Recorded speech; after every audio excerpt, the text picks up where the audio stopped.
بسم الله الرحمن الرحيم تبارك الذي بيده الملك وهو على كل شيء قدير الذي خلق الموت والحياة ليبلوكم أيكم أحسن عملا وهو العزيز الغفور الذي خلق 7 سماوات طباقا ما ترى في خلق الرحمن من تفاوت فارجع البصر هل ترى من فطور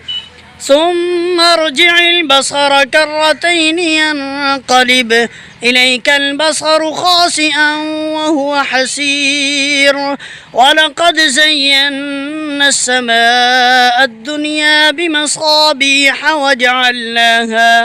بمصابيح وجعلناها رجوما للشياطين وأعتدنا لهم عذاب السعير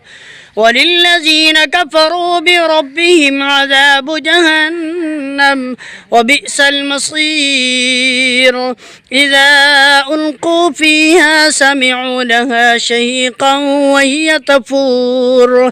تكاد تميز من الغيظ كلما ألقي فيها فوج سألهم خزنتها ألم يأتكم نذير قالوا بلى قد جاءنا نذير فكذبنا وقلنا ما نزل الله من شيء إن أنتم إلا في ضلال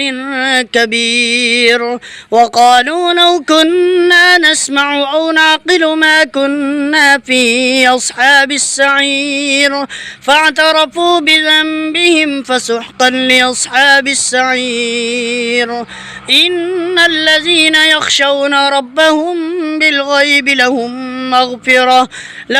مغفرة وأجر كبير وأسروا قولكم أو اجهروا به إنه عليم بذات الصدور ألا يعلم من خلق وهو اللطيف الخبير.